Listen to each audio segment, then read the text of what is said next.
Hello everyone and welcome to today's video. Today I'm doing a deep dive into the 2024 presidential elections, and in this video I'm focusing on the state of New Mexico. The state of New Mexico in 2020 voted for Joe Biden by 10.8% margin of victory. In 2016 it voted for Hillary Clinton by 8.2%. In 2012 it voted for Barack Obama by 10.1%. Right now the current polling average has Kamala Harris at 49.7% to Donald Trump's 41.7%. That is a difference of about 8% of the vote. Now for the national vote, in 2020, Joe Biden won the national vote by 4.4%.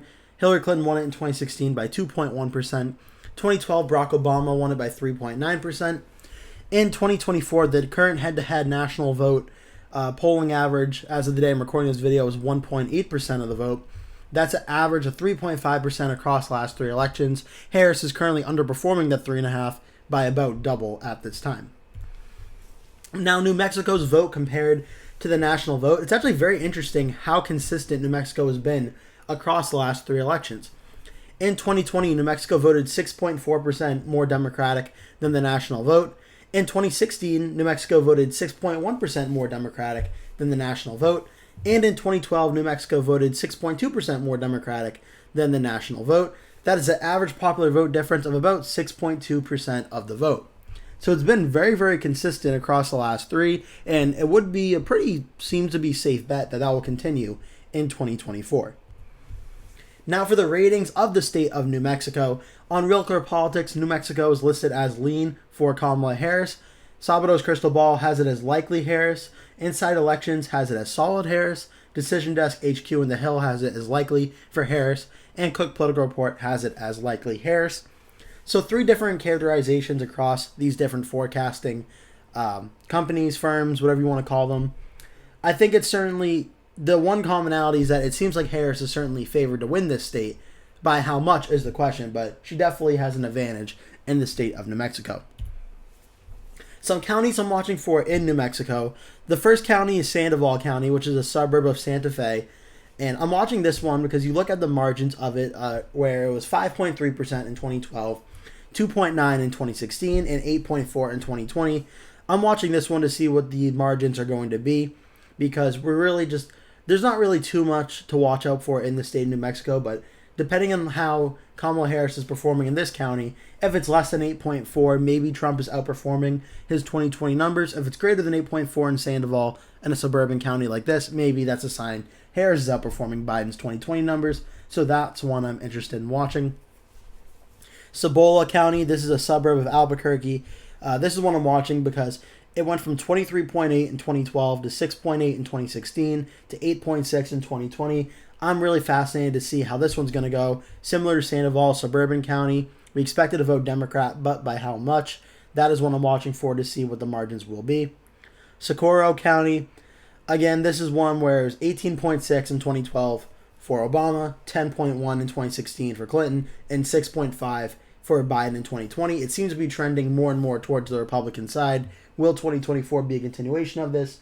That is something I'm interested in finding out. Grant County, 13.4 in 2012 for Obama, 7.7 in 2016 for Clinton, and 7.2 for Biden in 2020. We're just watching here to see if the trend moves at all in that county. In Luna County, this is a suburb of Las Cruces, which is Donna Ana County. And right now it's Republican plus 1.2 in 2012, Republican 3.9 in 2016, and Republican 10.4 in 2020. I expect this to continue to go for Trump in 2024. Again, I'm watching to see what the numbers are and if it will continue to get more red or if it will go down from the 10.4. Somewhere between 16 and 20, that's what I'm watching for there. Looking at the map of New Mexico's election results, in 2020, Biden got 54.3% of the vote to Trump's 43.5%. Sandoval County was 44.6% for Biden over Trump. Cibola County, 53.3% to 44.7%. Grant County, 52.6%, 45.4%. Socorro County, 52% to 45.5%. And Luna, 54.4% to 44%. This is what the map looked like in 2020. Looking at 2016, there was a lot more undecided vote in the state. This is where Gary Johnson was on the ballot at the same time as well. He's from the state of New Mexico, so he picked off a lot of third-party vote from Clinton and Trump.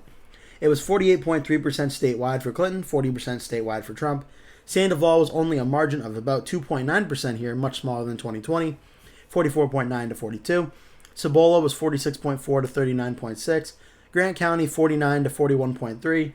Socorro County 48.2, 38.1, and Luna 47.7 to 43.8. And finally, 2012 was Obama 53, Romney 42.8. Sandoval was 50.4 to 45.1. Cibola 60.2 to 36.4. Grant County 55 to 41.5. Socorro 56.4 to 37.8. And Luna 48.9 to 47.8. Now we're looking at the different parties and how they will do in the state of New Mexico for 2024. In 2020, Trump got 43.5% in the state of New Mexico. 2016, Trump got 40%. And in 2012, Mitt Romney got 42.8% of the vote. Doing a range equation of this leaves a low end on the Republican side of 36.5%, a high end of 47% based on the last three elections. The average percentage vote of the last three elections for the Republican has been 42.1%. On the Democratic side, 2020, Joe Biden got 54.3%, Hillary Clinton got 48.3%, and 2012, Barack Obama got 53% of the vote.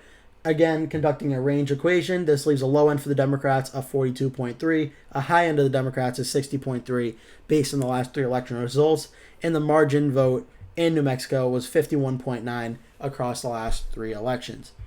For my prediction for the state of New Mexico and its 5 electoral votes, I have Kamala Harris winning with that 51.9% of the vote to Donald Trump's 43.6%. I think Trump slightly outperforms the margin of the last three elections by about 1.5 percentage points or so. This is mainly due to the fact that Kamala Harris has not been performing as well in the national vote as Joe Biden did in 2020 or even Hillary Clinton did in 2016 based on the current polling numbers. So until I see any improvement there in those numbers, I think Harris will underperform Biden slightly in some of the states, especially that skew more Democratic, like New Mexico, just due to the national vote difference. But I have no doubt in my mind Kamala Harris will be winning the state of New Mexico and will be likely winning it in between a likely designation and a safe designation. Somewhere, I think, north of 7 to 8% of the vote is definitely where I think New Mexico will go. The question is, how much will Kamala Harris get in the state? I think right now it's 8.3% for how much she wins in this state by. Looking at the electoral map right now, Kamala Harris, with the state of New Mexico added to her column, gets up to 86 electoral votes. Donald Trump is at 37. With the next state next up on my list, the state of Colorado. So please remember to stay tuned for that. In the meantime, please now check out this sneak peek for my 2024 election night, where I go over the poll closings for the state of New Mexico.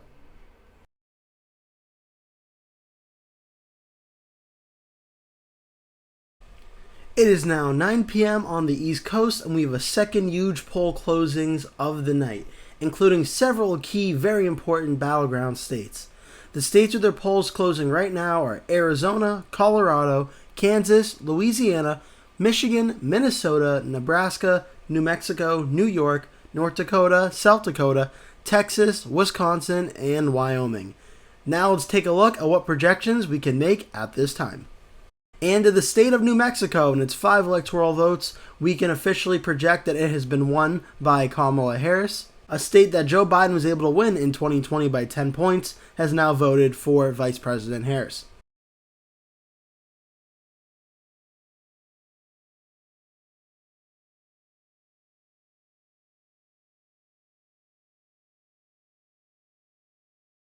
That will do it for today's video. Thank you so much for watching. If you enjoyed the video, please remember to give it a like. And if you really liked it, please remember to click the subscribe button. And make sure you turn post notifications on so you always get notified when I post a new video. That way you never miss one. Also, please remember to share this video with your friends and family if you really like the video. And remember to stay tuned because I'll be posting at least one video every single day leading up until Election Day, so I'd really appreciate it if you keep coming back and watching those videos. Thank you so much for watching, and I hope to see you in a future video.